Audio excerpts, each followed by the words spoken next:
রাধে রাধে বন্ধুরা, সকালবেলা ঘুম থেকে উঠে গোপালকে স্নান করিয়ে তার সেবা দেওয়া হয়ে গিয়েছে। তো আজকে কর্তাই দিচ্ছে, এই কদিন ধরে কর্তাই দিয়ে দিচ্ছে, কারণ আমার শরীরটা সেরকম ভালো নেই, প্রচণ্ড ঠান্ডা লেগে গিয়ে আমার জ্বর হয়ে গিয়েছিল। তো সেই জন্য এই বেশ কয়েকদিন ধরে আমার গোপভূষণাকে আমার কর্তাই তার সেবা দিচ্ছে, সকাল সন্ধে দুপুর 3 বেলায়। দুপুর মানে ওই 10টার দিকে, সকাল মানে তো আমরা বেশ সকালেই ওকে সেবা দিই। গুড মর্নিং বন্ধুরা, welcome to my channel, welcome to a new blog. কেমন আছো তোমরা সবাই? আশা করি খুব ভালো, আমিও অনেক ভালো আছি। তো সকাল সকাল, এখন সকাল না, 9:30 বাজে, রান্না শুরু করেছি। আজকে কর্তার স্কুল ছুটি রয়েছে, তো সেই জন্যই আজকে একটু দেরিতে রান্না বসিয়েছি। তো করছি আজকে বেথা শাকের চচ্চড়ি, মাছের মাথা বা মাছের তেল। ও মাছ আনতে গিয়েছে, আমি তার মধ্যে তরকারিটা করে নিচ্ছি। ফোড়নটা রেডি করে সবজিগুলো কেটে ধুয়ে নিয়েছি, ক্যামেরাটা ব্যাক করে দেখাচ্ছি।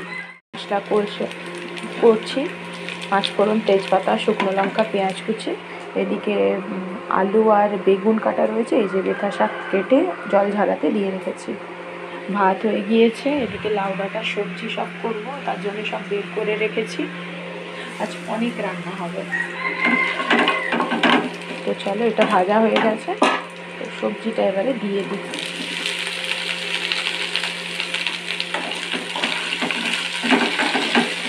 আর তেমন কিছু দেবো না, লবণ, হলুদ, জিরের গুঁড়ি দেবো।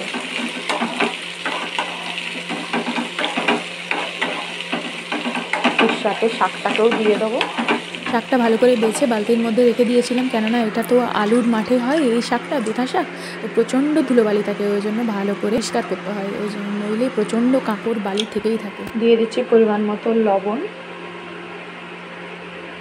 আর তার সাথে দেবো হলুদ। ব্যাস, এই মুহূর্তে আর তেমন কিছু দিচ্ছি না, ভালো করে মিক্স করে ঢাকা চাপা দিয়ে দেবো।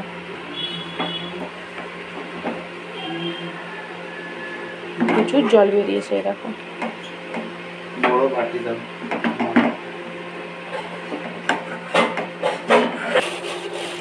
খাবেনি বলবে, আমি কি করে জানবো? এবারে আনছিলাম, তুমি বলছিলে এই মাছটা বেশ ভালো, এই মাছটা বেশ ভালো।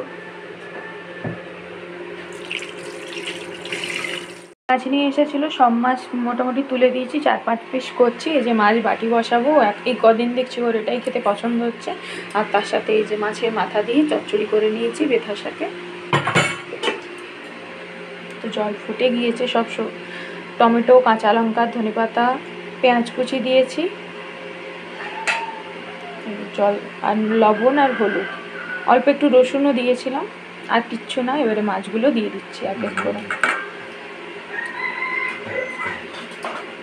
একদম নামানোর আগে সর্ষের তেল দিয়ে নামিয়ে দেবো। ব্যাস, কমপ্লিট। মাছের তরকারি প্রায় হয়েই গেছে বলতে পারো, আর একটু বসা বসা হলেই নামিয়ে দেবো। আর তারপরে করব একটু লাউ ডাঁটার ঝোল। তার জন্য আমার কর্তার শরীরটা ভালো নেই, তার জন্য লাউ ডাঁটা একটুখানি সেদ্ধ করতে দিয়েছিলাম প্রেসার কুকারে, যাতে তাড়াতাড়ি হয়। এই সব সবজিকে সেদ্ধ করে নিয়েছি, লাউ ডাঁটা, কাঁচকলা, আলু, বেগুন, একটু গাজর, শিম, বিনস সব দিয়েছি। তার সাথে এখানে মশলা করে নিয়েছি, অল্প একটু সাদা তেল, 5 ফোড়ন, তেজপাতা, পেঁয়াজ কুচি আর শুকনো লঙ্কা একটু দিয়েছি। মশলা করে নিয়েছি খুব অল্প, একটু ছোট্ট করে। ব্যাস, এটা হয়ে গেলেই লাউ ডাঁটার ঝোলটা বসিয়ে দেবো। ব্যাস, রান্না ডান, কমপ্লিট। মাছের চচ্চড়ি, মাছের ঝাল, লাউ ডাঁটার ঝোল, আর কিচ্ছু না।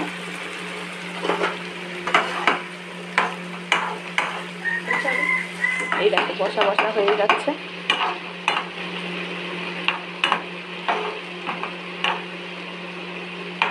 তেল অলরেডি দিয়ে দিয়েছি, তোমরা কালারটা দেখলেই বুঝতে পারবে। তেল অলরেডি জাস্ট একটু আগেই দিলাম তেলটা, তখন আর ভিডিও করা হয়ে ওঠেনি। তেলটা একটু দিয়ে দিয়েছি। এই শীতের সময়তে এটা খেতে দারুণ লাগে। প্রতিটা মাছেই চর্বি থাকে, বিশেষ করে এই দেখো মাছের চর্বিটা, পেটি মাছের, এটা দারুণ লাগে খেতে ভাতের সাথে, আর বিশেষ করে এই মাছ বাটি যদি করা হয়। লাউ ডাঁটার ঝোলও কমপ্লিট হয়ে গেছে, সেদ্ধ তো করাই ছিল, মশলা কষিয়ে জাস্ট দিয়ে দিয়েছি। ব্যাস, আজকে আর গেঁড়ি গুগলি দিইনি, প্লেন এমনি লাউ ডাঁটার ঝোল করেছি। রান্না একদম কমপ্লিট। চলো আরেকবার দেখিয়ে দিই। লাউ ডাঁটার ঝোল, বেতা শাকের চচ্চড়ি, তার সাথে মাছ ভাত দিয়েছে, আর এই যে ভাত রয়েছে।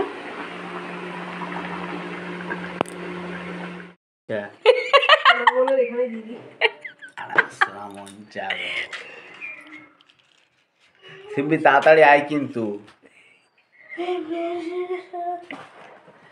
থাম, তুই আবার ফুমু মার দি না।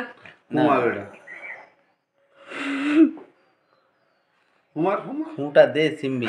হালে দাদা কেক একটা ছবি তুলবো তো। নিবে, তারপরে ওটা এবারে ম্যাজিকটা দেখাবে। তার আগে এই বছরটা কিন্তু হেভি তোর পাবে। হ্যাঁ, ডবল ডবল সেলিব্রেট। এই আরে দাঁড়া দাঁড়া দাঁড়া না, বলছো অত তোকে শুধু আমি এইটুকুনি দেবো, ডান্ডি সরাও। কান। আরে ডান্ডিটা তো দাও। আরে দাদু লা কাট এবারে। হ্যাপি বার্থডেটাই কাটাতে রেখে দেবো। দেখ হ্যাপি বার্থডে কাট। না হাতে দিতে হয়। খুব বেশি না হলেও মাঝে মধ্যে ব্লগে তোমরা দাদাভাইকে আর দিদিভাইকে দেখতেই পাও, সাথে সিন্নিকেও। এটা হচ্ছে আমার কর্তার প্রিয় বন্ধু, একটাই বন্ধু। হচ্ছে দাদাভাইয়ের জন্মদিন ছিল, কিন্তু আমার কর্তার শরীরটা খারাপের জন্য সেই দিন সেই সেলিব্রেশনটা হয়ে ওঠেনি। ছোট্ট করে, বিশাল আয়োজন কিছু না। তো আমাদের বাড়ির সামনেই, কয়েকটা বাড়ির পরেই দাদাভাইয়ের বাড়ি। তো টুক করে একটা ছোট্ট কেক নিয়ে, এখন তো ভ্যালেন্টাইন্স ডে চলছে, এখন বেশ কেকগুলো নিউ নিউ ডিজাইনও পাওয়া যাচ্ছে ছোট্টখাট্টোর উপরে। সামনেরই একটা মিয়ামোরের স্টোর থেকে নিয়ে গিয়ে ছোট্ট করে কেক নিয়ে গিয়ে আনন্দ করে খেলাম। ভীষণ ভালো লাগলো। মানে এই আনন্দটা না, মানে মনে থেকে যাবে। কেক তো সবাই কিনে খায়, তাই না? এই সামান্য আনন্দটাই সবাইকে ভীষণ খুশি দিতে পারে। তো সেই কারণেই এই ছোট্ট করে আয়োজনটা করা। তো যাই হোক, বাড়ি ফিরে চলে এসেছি। কর্তা দিচ্ছে সন্ধ্যা আরতি আমার গপু সোনাকে। আর এই ব্লগটা এই পর্যন্তই রাখলাম। দেখা হবে ব্লগে নতুন কোনো কন্টেন্ট নিয়ে। আজকের মতো টাটা। সবাই ভালো থেকো, সুস্থ থেকো, সাবধানে থেকো। রাধে রাধে।